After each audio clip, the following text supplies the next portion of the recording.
குறிப்பாக நவம்பர் 29, 30 ஆகிய தேதிகளில் வடகடலோர மாவட்டங்களில் பரவலாக மழை எதிர்பார்க்கலாம். குறிப்பாக சென்னை, திருவள்ளூர், காஞ்சிபுரம், செங்கல்பட்டு, புதுச்சேரி, விழுப்புரம், கடலூர் உள்ளிட்ட மாவட்டங்களில் நவம்பர் 29, 30 ஆகிய தேதிகளில் நல்ல மழைப்பொழிவு எதிர்பார்க்கலாம்.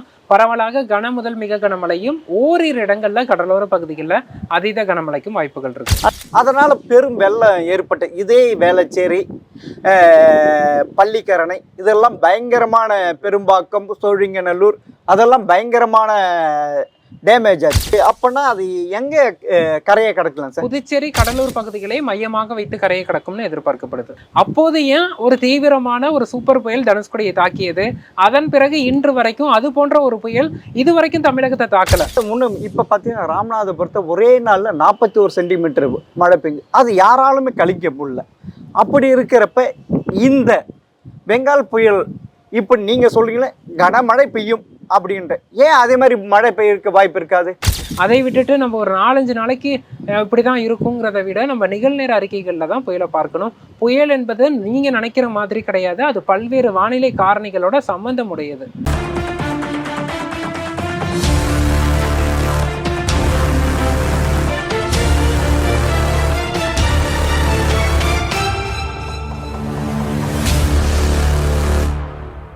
ஜெம் டிவி நேயர்களுக்கு வணக்கம். 6ஆம் அறிவு பகுதியில் தற்போது பெங்கால் புயல் உருவாகியுள்ளது. இது தமிழகத்தில் எத்தகைய மாற்றங்கள் ஏற்படுத்தும் என்பதை தனியார் வானிலை ஆய்வாளர் ஏமன் சந்திர சந்திப்பவர். வணக்கம் சார். அதாவது வடகிழக்கு பருவமழை உருவாகிறதுக்கு முன்னையே ஒரு குறைந்த காற்றழுத்தம் தாழ்வு மண்டலம் உருவாகி மழை பெருமளவில் பெய்யும்னாங்க. ஆனால் பெருசாக ஒன்றும் பெய்யலையே. இல்லை, அது பார்த்தீங்கன்னா அந்த தாழ்வு மண்டலம் உருவானது போது எதிர்பார்க்கப்பட்டது பரவலாக கனமழையும், ஒரு சில இடங்களில் மிக கனமழையும், ஓரிரு இடங்களில் அதீத கனமழை. அதற்காக தான் அக்டோபர் 15, 16 ரெட் அலர்ட் கொடுக்கப்பட்டது. அதாவது அதீத கனமழை என்றால் 20 சென்டிமீட்டருக்கு மேல். அப்படி பார்க்கும்போது திருவள்ளூர் மாவட்டம் சோழவரத்தில் அக்டோபர் 15ஆம் தேதி 24 சென்டிமீட்டர் மழை பதிவானது. அது கொடுக்கப்பட்ட எச்சரிக்கைக்கு சரியாக இருந்தது. அக்டோபர் 16ஆம் தேதி பெய்ய வேண்டிய மழை தான் பதிவாகலை.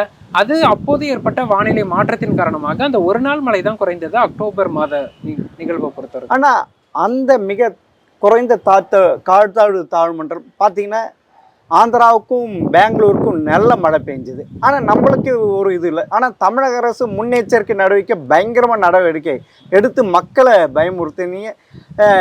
தனியார் ஆய்வாளரும் சரி, மத்திய அரசு நிறுவனம் அப்படியான ஏன் கைவிட்டு போச்சு? இல்லை, இது முன்னெச்சரிக்கை எடுப்பது எப்பயுமே முன்னதாக பார்க்கணும். அதை மக்களை பயமுறுத்தவோ இல்லை மக்களை அச்சப்படுத்தவோ அதற்காக முன்னெச்சரிக்கை எடுக்கப்பட்டதில்லை. ஒரு நிகழ்வு உருவாகுது, ஒரு வானிலை காரணிகளில் ஒரு மாற்றம் ஏற்பட்டிருக்கு அப்படிங்கிறப்போ அரசு துறையில் அவர்கள் முந்தைய ஆண்டுகளில் ஏற்பட்ட பாதிப்பை கருத்தில் கொண்டு அவர்கள் எடுத்திருக்கிறாங்க. அதன் அடிப்படையில் அது இருந்தாலும் அது அக்டோபர் மாதம் நடந்து முடிந்து விட்டது. இப்போ நம்ம கிட்டத்தட்ட டிசம்பர் வரப்போகிறோம் சார். அந்த அக்டோபர் மாதம், அதாவது வடகிழக்கு பருவமழை துவங்குவதற்கு முன்பே அது இதுண்டு, அப்புறமா துவங்கி பிறகு பார்த்தீங்கன்னா பெருசாக ஒன்றுமே இல்லை. குறிப்பாக நவம்பர் மாதத்தில் சராசரி மழையை விட கூடுதலாக 23% அதிகமாக, அப்படியும் ஒன்றுமே இல்லையே. இது எங்கே ஃபெயிலியர் ஆச்சு? இல்லை, பார்த்தோம்னா நமக்கு அக்டோபர் மாதம் அட்லாண்டிக் பெருங்கடலில் தொடர்ந்து சூறாவளி புயல்கள் உருவானது. நவம்பர் மாதத்தில் பசிபிக் பெருங்கடலில் அடுத்தடுத்து புயல்கள் உருவானது. இதன் தாக்கத்தினால வடகிழக்கு பருவமழை சற்றே குறைந்திருந்தது. அது தற்போது பார்த்தீங்கன்னா மீண்டும் தமிழகத்திற்கு ஒட்டிய தென்மேற்கு வங்கக்கடல் பகுதிகளில் புயல் சின்னம் உருவாகி இருக்கு. இந்த புயல் சின்னத்தின் காரணமாக வரக்கூடிய நாட்களில் மழைப்பொழிவு எதிர்பார்க்கப்படுது. குறிப்பாக நவம்பர் 29, 30 ஆகிய தேதிகளில் வடகடலோர மாவட்டங்களில் பரவலாக மழை எதிர்பார்க்கலாம். இப்போ தமிழகத்தில் மொத்தம் 14 மாவட்டம், வடகரை மாவட்டம், அதுக்கெல்லாம் நல்ல மழை கிடைக்குமா? குறிப்பாக சென்னை, திருவள்ளூர், காஞ்சிபுரம், செங்கல்பட்டு, புதுச்சேரி, விழுப்புரம், கடலூர் உள்ளிட்ட மாவட்டங்களில் நவம்பர் 29, 30 ஆகிய தேதிகளில் நல்ல மழைப்பொழிவு எதிர்பார்க்கலாம். பரவலாக கன முதல் மிக கனமழையும், ஓரிரு இடங்களில் கடலோர பகுதிகளில் அதீத கனமழைக்கும் வாய்ப்புகள் இருக்கு. ஆனால் இது வரைக்கும் பார்த்தீங்கன்னா சென்னையில் குடிநீர் ஆதாருக்கான ஏரியில் பார்த்தீங்கன்னா 45% தண்ணி இருக்குது. அப்படி இருக்கிறப்ப இது பெருமளவில் குடிநீர் தண்ணிக்கு உயர்த்துமா? கண்டிப்பாக அப்படிதான் எதிர்பார்க்கப்படுது. இந்த மழைப்பொழிவு உள் மாவட்டங்கள்லையும், குறிப்பாக திருவள்ளூர், ராணிப்பேட்டை, வேலூர் போன்ற மாவட்டங்கள்லையும் மழையை கொடுக்கும். அப்படி பார்க்கும்போது நீர்நிலைகள்ல நீர் ஆதாரம் வந்து அதிகரிக்கும். குறிப்பாக நிலத்தடி நீர்மட்டத்தை உயர்த்தும் அப்படின்னு நம்ம எதிர்பார்க்கலாம். சார் இப்போ வந்து மிக கனமழைன்னு சொல்லியிருக்கீங்க இந்த பெங்கால் புயலால்.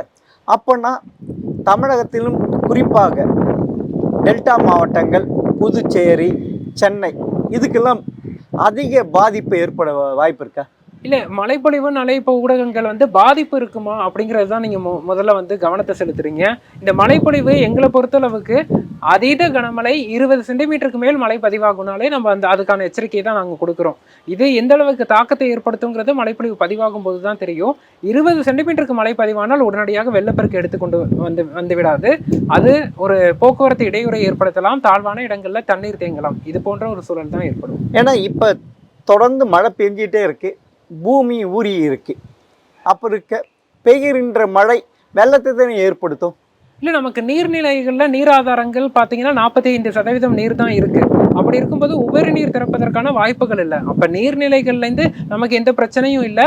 உபரி நீர் திறக்கப்படாதுங்கிறப்ப வெள்ளம் ஏற்படுவதற்கான வாய்ப்புகளும் சாத்தியக்கூறுகளும் மிக குறைவு. இல்லை, இப்போ சென்ற வருட நிஜாம் புயல பார்த்தீங்கன்னா நீர்நிலையினால ஒன்றும் இது இல்லை, ஏரியினால இல்லை. ஆனால் அதிகமாக மழை பொழிஞ்சது, அதனால் பெரும் வெள்ளம் ஏற்பட்டு இதே வேளச்சேரி, பள்ளிக்கரணை இதெல்லாம் பயங்கரமான, பெரும்பாக்கம், சோழிங்கநல்லூர் அதெல்லாம் பயங்கரமான டேமேஜ் ஆச்சு. அப்படி இருக்கிறப்ப நீங்கள் சொல்கிறீங்க இது வேற, இந்த புயல் வேற மிக மெதுவாக நகருது. அப்போனா அதிக கனமழை தானே காரணம், பெய்யறதுக்கு காரணம் இருக்கு. குறிப்பா நவம்பர் 27, 28 ஆகிய தேதிகளில் இந்த புயலின் வேகம் குறையும் என்பது முன்பே அனுமானிக்கப்பட்ட ஒன்று. நவம்பர் 29, 30 ஆகிய தேதிகளில் இதன் வேகம் படிப்படியாக அதிகரித்து கரையை நோக்கி நகரும். மிக்ஜம் புயலை பொறுத்தளவுக்கு நிலப்பகுதிக்கு அருகில் சென்னைக்கு கிழக்கே 70 கிலோமீட்டர் மையம் கொண்ட புயல். ஆனால் இந்த புயல் அப்படியல்ல. மையம் கொண்டிருக்கும் போது கிட்டத்தட்ட நாகையிலிருந்து 300 கிலோமீட்டரும், சென்னையிலிருந்து 500 கிலோமீட்டர் தொலைவில் மையம் கொண்டிருக்கு. இப்படி தூரத்தில் மையம் கொண்டிருப்பதன் காரணமா மழைப்பொழிவே நமக்கு 29ஆம் தேதி தான் தீவிரமடையுது. குறிப்பாக 2 நாட்கள் மட்டுமே மழைப்பொழிவு மிக்ஜம் போன்ற பெருமழையை கொடுக்காதுங்கிற எதிர்பார்ப்பு இருப்பதன் காரணமா இது மிக்ஜம் போன்ற தாக்கத்தை ஏற்படுத்தாது. மேலும் மிக்ஜம் புயல் போது புயல் கடலுக்கு அருகே நிலை கொண்டதுனால ஆற்று நீரை, அதாவது உபரி நீரை வந்து கடல் உள்வாங்கவில்லை. இந்த புயல்ல அப்படி ஒரு நிலை ஏற்படுவதற்கான சாத்தியக்கூறுகள் குறைவு. சார் இப்போ பார்த்தீங்கன்னா சேட்டலைட் பிக்சர் பார்த்தீங்கன்னா இந்த பெங்கால் புயல் வருதுன்னு, ஆனால் எல்லாமே டார்க்காக ரெட்டில் இருக்குது. அப்போ அது வந்து மிக மிக கனமழை தானே. அதாவது வட இலங்கை பகுதிகளில் நிலப்பரப்பின் ஊடுருவல் காரணமாக அடர் மேக குவியல்கள் வட இலங்கையின் மீது விழுந்து விட்டது. இலங்கையில் பெரும் வெள்ளப்பெருக்கு ஏற்பட்டிருக்கு, பல்வேறு இடங்களில் பார்க்க முடியுது. இந்த சூழல்ல இந்த மேகங்கள், இந்த புயல் சின்னம் கடல் பகுதிக்கு நகர்ந்து புயலாக மாறி மீண்டும் தமிழக கடற்கரை நோக்கி நகரும் தான் எதிர்பார்க்கப்படுது. நல்ல மழைப்பொழிவு கொடுக்கும் அப்படின்னு எதிர்பார்க்கல. இல்லை, நீங்கள் நல்ல மழை பொழி சொல்றீங்க, அதுதான். ஆனால் இப்போ வந்து இந்த புயல் இப்போ குறைந்த காற்றழுத்த தாழ்வு மண்டலமாக இருக்கு, இனி புயலாக மாறப்போகுது. இது வந்து மெதுவாக தான் நகருது. மிக ஃபாஸ்ட்டாக நகரப்ப அது பெரும் சேதத்தை ஏற்படுத்தாது, மழையும் அப்படியே போயிடும். ஆனால் இது மெதுவாக நகரும்போது கூடுதலான மழை நீங்கள் கணிக்கிறத விட கூடுதலான மழைக்கு தானே வாய்ப்பு இருக்கு.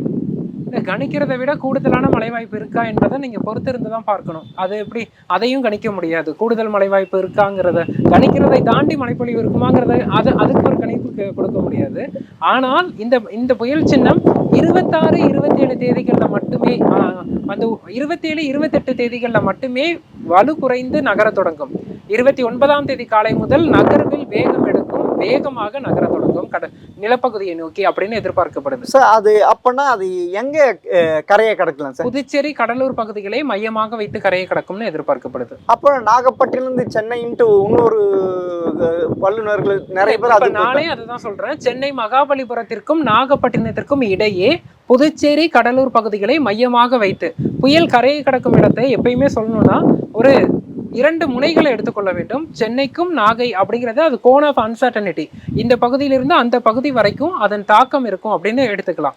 அது மையமாக கரையை கடப்பது புதுச்சேரி, கடலூர் பகுதியை மையமாக வைத்து கரையை கடக்கும். சார் இப்போ அக்டோபர் மிடில் பார்த்தீங்கன்னா குறைந்த காற்றழுத்த தாழ்வு அது வந்து சென்னை நோக்கி நகரக்கூடும்ட்டு, கடைசியில் பார்த்தீங்கன்னா அது வந்து எங்கேயோ கோயிங் டு வெஸ்ட் பெங்கால் அந்த பக்கம் போயிடுச்சு.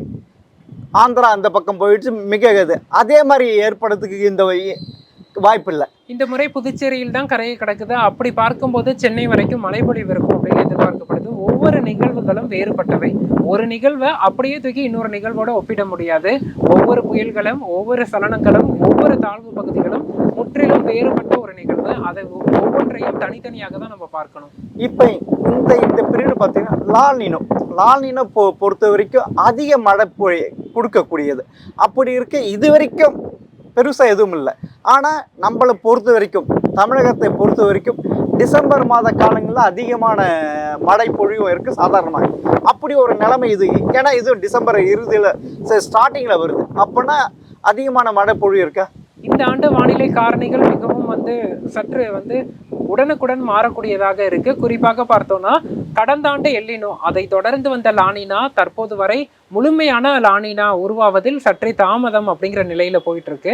அப்படி பார்க்கும்போது டிசம்பர் மாதத்தின் வானிலை எவ்வாறு அமையும் என்பதை தொடர்ந்து பார்க்கணும். இயல்பாகவே லானினா ஆண்டுகள்ல பருவமழை நீடித்து மழையை கொடுத்திருக்கு. அப்படி பார்க்கும்போது நமக்கு டிசம்பர் ஜனவரி மாதங்கள்ல மழை எதிர்பார்க்கலாம். டிசம்பர் 20ஆம் தேதிக்கு பிறகு வலுவான புயல்கள் மீண்டும் உருவாவதற்கான சாத்தியக்கூறுகள் இருக்கு. அதெல்லாம் தொடர்ந்து வரக்கூடிய நிகழ்வு நெருங்கும் போது உறுதிப்படுத்தலாம். சார் இன்னொன்று சொல்றாங்க இந்த வடகிழக்கு பருவமழை முடியும் தருவாயில் அதிக மழை பொழிவு இருக்குன்றாங்க. அது எப்படி சார்? அதுக்கு அதுதான் நம்ம நிகழ்வுகளை தொடர்ந்து பார்க்கணும். தற்போது ஒரு புயல் உருவாகி இருக்கு. இந்த புயல் தமிழக கடற்கரை அருகே நீண்ட நாட்கள் நிலை கொண்டு மெதுவாக நகருதுங்கிறப்ப இந்த ஒரு புயலே பல்வேறு வானிலை காரணிகளை மாற்றும். கடல் வெப்பநிலையாக இருக்கட்டும், காற்றின் போக்காக இருக்கட்டும். அப்படி பார்க்கும்போது இந்த புயல் முழுமையாக கரையை கடந்தால்தான் அடுத்த நிகழ்வு பற்றி நம்ம பேச முடியும். சார் இப்போ நீங்கள் பார்த்தீங்கன்னா வங்காள விரிகுடாலும் சரி இந்திய பெருங்கடல் சரி அதிகமாக வெப்பம் அடைஞ்சிருக்கு. அதனால் எதுவும் சரியாக கணிக்க முடியல. த்ரோட் வேர்ல்டு மெட்ரியாலஜி சொல்கிறாங்க. அப்படி இருக்கிறப்ப இது அதிகமான பாதிப்புகள் வரும் காலங்கள் இன்னும் அதிகமான பாதிப்புகள் ஏற்படுத்துன்றாங்களே. இல்லை, புவி வெப்பமயமாதல் அப்படிங்கிறது கடல் வெப்பநிலையையும் தாக்குது, வெப்பநிலையும் மாற்றத்தை ஏற்படுத்துது. இதன் தாக்கம் நமக்கு வானிலை காரணிகளையும் பார்க்க முடியுது. இதன் காரணமாக வரக்கூடிய ஆண்டுகளில் மேலும் பாதிப்பு இருக்குது அப்படின்னு எடுத்துக்கொள்ள வேண்டாம். நிகழ்வுகள் தீவிரமாகுது. 10 நாட்களில் பெய்ய வேண்டிய மழை ஒரே நாளில் பதிவாகுது. ஒரு தீவிர மழைப்பொழிவு அப்படிங்கிறது அவ்வப்போது நிகழ்வு. அது குறித்து நம்ம வரக்கூடிய நிகழ்வுகளை ஒவ்வொன்றாக பார்க்கும்போது தான் தெளிவாக தெரியும். சார் இப்போ புவி வெப்பமயம்னா இப்போ யூரோப்பில் எடுத்துக்கிட்டா ஸ்பெயினில் பார்த்தீங்கன்னா ஒரு வருடம் பெய்ய வேண்டிய மழை ஒரே நாள் பெய்து பெரும் வெள்ளக்காடாயிருச்சு. அப்படிப்பட்ட நிலைமை நம்மளுக்கு திருப்பி ஏற்படல. ஏன்னா அது ஒரு குளிர் பிரதேச நாடுகள், நம்ம வெப்பமண்டல நாடுகள். வெப்பச்சலனம் அதெல்லாம் நம்ம எதுவுமே கணிக்க முடியாது இல்லை.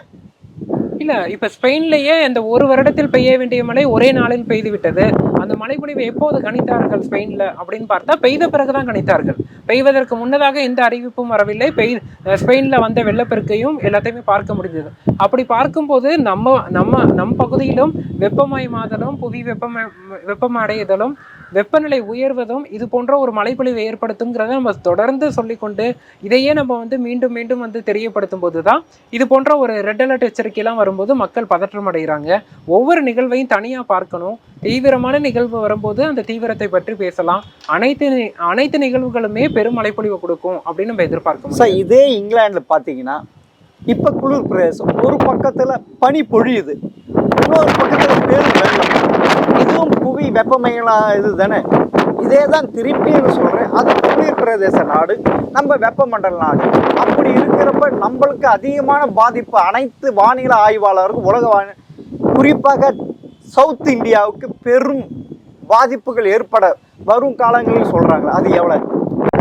இல்லை, இது ஜென்ரலான ஒரு ஸ்டேட்மெண்ட். புவி வெப்பமயமாதல் மற்றும் கடல் வெப்பநிலை தொடர்ந்து உயர்ந்து வருது. இதனால தீவிர மழைப்பொழிவு, தீவிர பாதிப்பு இருக்குங்கிறது ஒரு இயல்பான ஒரு உதாரணத்துக்கு நான் சொல்றேன். 1964ஆம் ஆண்டு சூப்பர் புயல் தனுஷ்கோடி பகுதியை தாக்கியது. தனுஷ்கோடி அழிந்தது. 1964ஆம் ஆண்டு புவி வெப்பமயமாதலோ கடல் வெப்பநிலை உயர்வதோ இல்லை. அதே போல தொழிற்சாலைகள் வளர்ச்சிங்கிறது இல்லை, காற்று மாசுங்கிறது இல்லை, எதுவுமே இல்லை. அப்போது ஏன் ஒரு தீவிரமான ஒரு சூப்பர் புயல் தனுஷ்கோடியை தாக்கியது? அதன் பிறகு இன்று வரைக்கும் அது போன்ற ஒரு புயல் இது வரைக்கும் தமிழகத்தை தாக்கல. அப்படி பார்க்கும்போது எல்லாத்துக்கும் நம்ம புவி வெப்பமயமாதல் தான் காரணம்னு பொத்தாம் பொதுவாக சொல்லிவிட்டு போய் நீங்க பொதுவே பார்த்தீங்கன்னா புரோட்டாசில பார்த்தீங்கன்னா மண்ணுருக காயும் பொன்னுருக பெய்யும் அப்படி ஒரு நிலைமை. ஆனால் இப்போ அதே மாதிரி இல்லை. ஐப்பசி பார்த்தீங்கன்னா அடைமழை, கார்த்திகையில் பார்த்தீங்கன்னா தூறல் மழை. இப்போ அப்படியா நடக்குது? இது குளோபல் வார்மிங்னால தானே இப்படி புவி மாற்றி இருக்கு, காலநிலையே மாறி போச்சு. இல்லை அப்படி அப்படி எடுத்துக்க முடியாது. இப்ப ஜனவரி பிப்ரவரி தை மாதம் மாசி மாதங்கள்ல வடகிழக்கு பருவமழை தீவிரமடைந்து மழைப்பொழிவு கொடுத்தது. கடந்த 100 ஆண்டுகளுக்கு முன்னதாக எடுத்து பார்த்தாலும் சில ஆண்டுகள் இருக்கு. லானினா ஆண்டுகள்ல அது போன்ற ஒரு மழைப்பொழிவு கொடுத்திருக்கு. ஐப்பசி கார்த்திகை மாதங்கள்ல மழைப்பொழிவு பதிவாகாமல் மார்கழி தையில் மழை பதிவான ஆண்டுகளும் இருக்கு. இது போன்ற இப்ப இருக்கக்கூடிய மாற்றங்கள் முந்தைய 100 ஆண்டுகள் வரலாற்றில் எடுத்து பார்த்தாலும் இதே போன்ற ஆண்டுகள் இருக்கு. அது மக்கள் மத்தியில நாங்க முன்னதாக இருக்கும்போது அப்படிலாம் பருவமழை இருக்காது அப்படின்னு சொல்லுவாங்க. ஆனா உண்மையில தரவுகள் ரீதியா பார்க்கும்போது இப்போது ஒன்றும் டிராஸ்டிக்கான சேஞ்சஸ், ஒரு பெரிய மாற்றம் ஏற்பட்டுட்டு அப்படின்னு நம்ம சொல்ல முடியாது. புவி வெப்பமயமாதல் தாக்கம் இருக்கு, அதன் தாக்கம் ஒன்றும் பெரிய அளவிற்கு இல்லை அப்படிங்கிற பொதுவான கருத்து. அதிகமாக பனிப்பொழிவு பெஞ்சா மழை இருக்காதுன்ற. ஆனா இப்ப பாத்தீங்கன்னா பனிப்பொழிவு இருக்கு, ஆனா அதிகமாக மழை பெய்யுது இல்லை. வடகிழக்கு பருவமழை என்றாலே பனிப்பொழிவும் மழைப்பொழிவும் இணைந்த ஒன்று தான். இதுவே ஒரு வின்டர் மான்சூன் அப்படின்னு தான் சொல்லுவாங்க. நார்த் ஈஸ்ட் மான்சூன்ல வடகிழக்கு பருவமழை காலங்கள்ல நமக்கு உயரழுத்தத்திலிருந்து வறண்ட காற்று எப்போதெல்லாம் மழைப்பொழிவு குறையுதோ அப்பெல்லாம் அந்த உயரழுத்தத்திலிருந்து வறண்ட காற்று ஊடுருவும் நமக்கு பனிப்பொழிவை கொடுக்கும். இந்த பனிப்பொழிவுக்கும் மழைப்பொழிவுக்கும் சம்பந்தம் இல்லை. சரி, இப்ப பாத்தீங்கன்னா இந்த வடகிழக்கு பருவமழை பார்த்தீங்கன்னா தென் தமிழகத்துல சராசரி விட அதிகமாக மழை பெஞ்சிருக்கு. ஆனா வட தமிழகத்துல இன்னும் அது ஏன் இன்னும் வரல?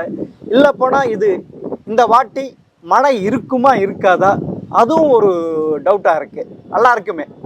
தென் மாவட்டங்களை பொறுத்த வரைக்கும் தூத்துக்குடி, திருநெல்வேலி போன்ற மாவட்டங்கள்லாம் தற்போது வரைக்கும் பெரிதாக மழை பதிவாகல. கண்மாய்கள் எல்லாம் நீர் நிரம்பலாம், அந்த சூழல்ல தான் இருக்கு. சில பகுதிகள் பெரும் மழைப்பொழிவு சந்திச்சிருக்கு. ஆனா அனைத்து பகுதிகளிலுமே மழைப்பொழிவு சீராக இல்லை அப்படிங்கிறதான் பார்க்க முடியுது. ஒரு புறம் வடகடலோர மாவட்டங்களையும் மழைப்பொழிவு குறைவாக தான் இருக்கு. வரக்கூடிய வாரங்கள்ல மழைப்பொழிவு சாதகமாக பதிவாகும் என்று எதிர்பார்க்கப்படுது. பார்ப்போம். சார், முன்னும் இப்ப பாத்தீங்கன்னா ராமநாதபுரத்தை ஒரே நாள்ல 41 சென்டிமீட்டர் மழை பெஞ்சு, அது யாராலுமே கழிக்க முடியல. அப்படி இருக்கிறப்ப இந்த பெங்கால் புயல் இப்ப நீங்க சொல்றீங்களே கனமழை பெய்யும் அப்படின்ட்டு, ஏன் அதே மாதிரி மழை பெய்ய வாய்ப்பு இருக்காது? நம்மளை மீறி அறிவிச்சு இதுன்ட்டு அது ஏன் கணிக்க உங்களால முடியல? மத்திய வானிலை ஆய்வும் சரி, தனியார் வானிலை ஆய்வாளர் ஏன் கணிக்க முடியல? ராமநாதபுரத்தை 41 சென்டிமீட்டர் ஒரே நாள், 5 நாட்கள் முன்ன. ராமநாதபுரத்துக்கு அன்றைய தினம் கடந்த 3 நாட்களுக்கு முன்னதாக கொடுக்கப்பட்ட அறிக்கை, எனது அறிக்கையை போய் பாருங்க. மிக கனமழைக்கான எச்சரிக்கை, குறிப்பாக ராமேஸ்வரம், பாம்பன் போன்ற ராமநாதபுரம் மாவட்டத்தின் கடலோர பகுதிகளில் மழைப்பொழிவு பதிவாகுங்கிறத குறிப்பிட்டு இருந்தேன். அதன் தீவிரத்தை நீங்க உணர முடியல அப்படின்னு கேட்குறீங்க. அது மேக வெடிப்பு மழை. மேக வெடிப்பு போன்ற நிகழ்வுகள்லாம் நிகழ்நேரத்துல தான் நம்மளால அதை கணிக்க முடியும். அதையெல்லாம் நம்ம ஒரு நாட்களுக்கு முன்னதாகவே கணிக்க முடியாது. இப்போ உதாரணத்துக்கு டெல்டா மாவட்டங்களுக்கு நேற்றைய தினம் அதீத கனமழை எச்சரிக்கை கொடுக்கப்பட்டது. இருந்த போதிலும் இந்த புயல் ஒரு 50 கிலோமீட்டர் கிழக்கே நகர்ந்து மையம் கொண்டுட்டு இப்போ உடனடியாக அது முன்னெச்சரிக்கைக்காக கொடுக்கப்பட்ட அறிக்கை. உடனடியாக நீங்க சொன்ன மாதிரி அந்த அதீத கனமழை வரல அப்படிங்கிற ஒரு வருது. வானிலைங்கிறது நம்ம பார்க்குற இங்க நினைக்கிற மாதிரி நம்ம எல்லாத்தையும் ஸ்கிரிப்டை ரைட் பண்ணி வச்சுட்டு இப்படிதான் நடக்கும்னு சொல்ல முடியாது. வானிலை மாற்றத்துக்குரியது. மாற்றம் தொடர்ந்து கண்காணிக்க வேண்டும், கண்காணித்து அதை அறிவுறுத்த வேண்டும். அப்போ மாறுதலுக்குரியதுங்கிறத புரிஞ்சுட்டு நீங்க தொடர்ந்து கண்காணிச்சு அறிவிப்புகளை பார்த்து தெரிந்து கொள்வது. இப்ப வயநாட்டிலேயே மேக வெடிப்பு தான் ஏற்பட்டு பெரும் சேதம் உண்டாயிடுச்சு. ராமநாதபுரம் மாவட்டத்தில் 3 நாளைக்கு முன்ன மழை வெடிப்பு, அதே மழை அதே மாதிரி மழை வெடிப்பு ஏற்படுவதற்கான வாய்ப்புகள் இருக்கா? அதீத கனமழைக்கான வாய்ப்புகள் இருக்கு ஒரு சில இடங்கள்ல, கடலோர மாவட்டங்கள்ல. ஆனா இது எந்த அளவிற்கு தீவிரம் இருக்கும் என்பது முதல்ல புயல் நகர தொடங்கட்டும். நகர தொடங்கினா நமக்கு தெரிய வரும். நிகழ்நேர அறிக்கைகளே வழங்கப்படுது. தனியார் வானிலை ஆர்வலர் ஆகிய நாங்களாக இருக்கட்டும் அல்லது வானிலை ஆய்வு மையமாக இருக்கட்டும், 1 மணி நேரம் 2 மணி நேரத்திற்கு ஒரு முறை அறிக்கைகள் வழங்குகிறோம். புயல் போன்ற தருணத்துல அந்த அறிக்கைகள் தான் உங்களுக்கு பயனளிக்கும். அதை விட்டுட்டு நம்ம ஒரு 4-5 நாளைக்கு இப்படிதான் இருக்குங்கிறத விட நம்ம நிகழ்நேர அறிக்கைகள்ல தான் புயலை பார்க்கணும். புயல் என்பது நீங்க நினைக்கிற மாதிரி கிடையாது. அது பல்வேறு வானிலை காரணிகளோட சம்பந்தம் உடையது. அப்பனா குறைந்த காற்றழுத்த தாழ்வு மண்டலம் தான் அதிகமான மழை பொழிவை கொடுக்கும். ஆனா இப்ப புயல் பெருசாக மழை எதுவும் கொடுக்காது. கரையை கடந்த பிறகு அப்படியே சைலண்ட் ஆகிடும். ஆனா இந்த புயல் நீங்க சொல்றீங்களே கரையை கடந்த பிறகு கூட கட்டாயமாக பெருமழை இருக்குன்றீங்களே. இல்ல, பெருமழைங்கிற வார்த்தையை நான் யூஸ் பண்ணல. கடலோர மாவட்டங்கள்ல அதீத மழை ஒரு சில இடங்கள்ல. இதுதான் நான் எதிர்பார்க்கிறது. குறிப்பா நல்ல மழைப்பொழிவு நவம்பர் 29, 30 தேதிகளில் எதிர்பார்க்கலாம். சென்னை முதல் கடலூர் வரைக்கும் குறுகிய நேரத்துல தீவிர மழை கரையை கடக்கும் இடத்துல இருக்கும். சார் இப்போ வடகிழக்கு பருவமழை முடியறதுக்கு இன்னும் 1 மாதம் இருக்கு, டிசம்பர். இந்த காலநிலையில் திருப்பியும் ஏதாவது குறைந்த காற்றழுத்த தாழ்வு மண்டலமோ புயலோ உருவாக வாய்ப்பு இருக்கு. டிசம்பர் இறுதியில மீண்டும் ஒரு வலுவான சலனம் உருவாவதற்கான சாத்தியக்கூறுகள் இருக்கு. முதல்ல இந்த புயல் கரையை கடக்கட்டும். இந்த புயல் கரையை கடந்த பிறகு வானிலை மாற்றங்கள் எப்படி இருக்குன்றத பார்த்து அடுத்ததான் நம்ம பார்ப்போம். சார், வடகிழக்கு பருவமழை இந்த வருடம் எதிர்பார்ப்பை விட அதிகமாக பொழியும் அப்படின்ட்டு சொல்லியிருக்காங்க மத்திய வானிலை ஆய்வும் சரி, தனியார் வானிலை ஆய்வாளரும் சரி. ஆனால் அதுக்கான அறிகுறிகள் இதுவரைக்கும் பெருசாக எதுவுமே இல்லை. அப்படி இருக்கிறப்ப இதுவும் சாதாரணமாக கடந்த போன்ற இதுவா இல்லை சென்னைக்கு வரும் காலங்களில் மே, ஜூன், ஏப்ரல் இதில் குடிநீர் பற்றாக்குறை ஏற்பட வாய்ப்பு இருக்கா? முதல்ல இந்த புயலை பார்ப்போம். இந்த புயலில் நவம்பர் 29, 30 ஆகிய தேதிகளில் நல்ல மழைப்பொழிவு கொடுக்கும். பிறகு டிசம்பர் 1, 2 தேதிகளையும் மழைப்பொழிவு கொடுக்கும். தற்போதைய சூழல்ல ஒரு காம்ப்ளெக்ஸான வெதர் சினாரியோ, ஒரு பல்வேறு மாறுபட்ட வானிலை காரணிகள் நிகழ்ந்து கொண்டு இருக்கும் போது அடுத்தடுத்த வாரங்கள் பற்றி தற்போதைய முடிவெடுக்க வேண்டாம். இந்த புயலை மட்டுமே மையமாக வைத்து தற்போது செல்வதுதான் நல்லது. தற்போதைய சூழல்ல அடுத்த 2 நாட்கள் இந்த மாத இறுதியில வடகடலோர மாவட்டங்கள்ல, சென்னை புறநகர் மாவட்டங்கள்ல நல்ல மழைப்பொழிவு இருக்கு. அப்படின்னா நீங்க மக்கள் முன்னெச்சரிக்கை நடவடிக்கை, ஏன்னா அக்டோபர் மிடில் குறைந்த தாழ்வு காற்றழுத்த மண்டலம் நிறைய பேர் அங்கங்கே பர்ச்சேஸ் பண்ணி அங்கங்கே சேஃப்டி பண்ண, அதே மாதிரி நிலைமை நான் இப்போ எடுக்கணுமா வேணாமா? அதாவது முன்னெச்சரிக்கைங்கிற இடத்துல இது பெரும் மழை அல்ல. 20 சென்டிமீட்டருக்கு மேல் மழை பதிவாகும். ஒரு சில இடங்கள்ல குறுகிய நேரத்துல தீவிர மழை பதிவாகும். குறிப்பாக வடகடலோர மாவட்டங்கள்ல. இதுதான், வெள்ளம் வரப்போவதில்லை. அப்படி இருக்கும்போது என்ன முன்னெச்சரிக்கை தேவையோ அதை எடுத்துக்கொள்வது நல்லது. இல்லை, இந்த ஏற்கனவே மழை பெஞ்சு பூமி ஊறி இருக்கு. நீங்க 20 சென்டிமீட்டர் பெஞ்சா கூட 20 சென்டிமீட்டர் இயல்பான ஒன்று. வடகடலோர மாவட்டங்களான சென்னை முதல் நாகை வரையிலான மாவட்டங்கள் 20 சென்டிமீட்டர் வருடம் சந்திக்கக்கூடிய ஒரு மழைப்பொழிவு. இல்ல, அந்த 20 சென்டிமீட்டர் ஒரே நாள் பெய்யறதுனால ஒரே நாள்ல தான் சொல்றேன். 20 சென்டிமீட்டர் நமக்கு நாகை போன்ற மாவட்டங்கள் எல்லாம் 110 சென்டிமீட்டர் இந்த 3 மாதங்கள்ல மழை பதிவாகணும். அதுல ஒரே நாள்ல தான் 20 சென்டிமீட்டர் பதிவாகுவது இயல்பான ஒன்று. அதன் தாக்கம் தாழ்வான இடங்கள்ல தண்ணீர் தேங்குவதும் போக்குவரத்து இடையூறும் ஏற்படலாம். ஆமா, வெள்ளம் ஏற்படுவதற்கு 20 சென்டிமீட்டர் கண்டிப்பாக அப்பனா சென்னை மக்கள் பயம் இல்லாமல் வீட்டில் இருக்கலாம், பாதுகாப்பாக இருக்கணும், வீட்டுல இருக்கணும். அவ்வளவுதான், வெளியே போக வேணாம். அப்புறமா இந்த சென்னை ஒட்டி இருக்கிற மாவட்டங்கள் வேலூர், திருவண்ணாமலை, திருவள்ளூர், ராணிப்பேட்டை இதெல்லாம் எப்படி சார்? கள்ளக்குறிச்சி இதெல்லாம் அவங்களுக்குலாம் கடந்த பிறகு கனமழை நம்ம எதிர்பார்க்கலாம்.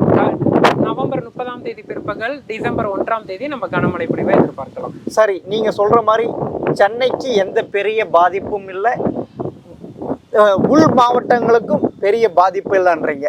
ஆமா. ஆனா இந்த குறைந்த காற்றழுத்த தாழ்வு மண்டலம் இப்ப புயலாக உருவாக போய் அது பெங்காலின்ட்டு. அப்போனா வட தமிழகத்தில் எதிர்பார்க்கும் மழை நம்பிக்கை அளிக்குமா? விவசாயத்துக்கு பயனுள்ள கண்டிப்பாக பயனுள்ள மழைப்பொழிவாக தான் இந்த மழைப்பொழிவு அமையும் அப்படின்னு எதிர்பார்க்கப்படுது. அடுத்த 4 நாட்களுக்கு தமிழகத்தில் மழைப்பொழிவு இருக்கும். 4 நாட்கள். சரி, அப்போனா டிசம்பர் 1, 2, 3க்குள்ள சார்? அதான், இது கரையை கடந்த பிறகு ஒட்டுமொத்த தமிழகத்திலும் மழைப்பொழிவு நம்ம எதிர்பார்க்கலாம். பரவலான மழையாக அது அமையும். பரவலான மழை தான். மக்கள் பீதி அடைய வேண்டியது இல்லை, வீட்டுக்குள் பாதுகாப்பாக இருந்தால் போதுன்றீங்க சார். பார்ப்போம் சார், நீங்கள் மக்களுக்கு நம்பிக்கை அளிச்சிருக்கீங்க. அக்டோபர் மாதம் மிடில் எல்லாரும் பயந்து தமிழக அரசே பயந்துட்டு இருந்து, இப்போ தமிழக அரசு ஏதாவது முன்னெச்சரிக்கை நடவடிக்கை இதுக்கு ஏதாவது எடுக்கணுமா? இல்லை, அரசு துறை சார்ந்து அவர்கள் நடவடிக்கை எடுத்துட்டு தான் இருக்காங்க. தற்போதைய நிலையிலும் புயல் கரையை நெருக்கும் போது நடவடிக்கைகள் எடுப்பார்கள் என்று நம்புகிறேன். இல்லை, போன வாட்டி பார்த்தீங்கன்னா மத்திய வானிலை ஆய்வு இது விட தனியார் ஆய்வு பார்த்து தான் அவங்க நடவடிக்கை எடுத்தாங்க. கடைசியில் அது பொய்த்து போனது. இந்த வாட்டி மழை பெய்வதற்கான வாய்ப்பா, பொய்த்து போவதற்கு வாய்ப்பா? நெருங்கி வருது. கரையை கடக்கும் போது சென்னை முதல் கடலூர் வரைக்கும் மழைப்பொழிவு இருக்கும் அப்படிங்கிறது தான் நிலை. சரி சார், நீங்கள் மக்களுக்கு நம்பிக்கை அளிச்சிருக்கு. மிக்க நன்றி சார்.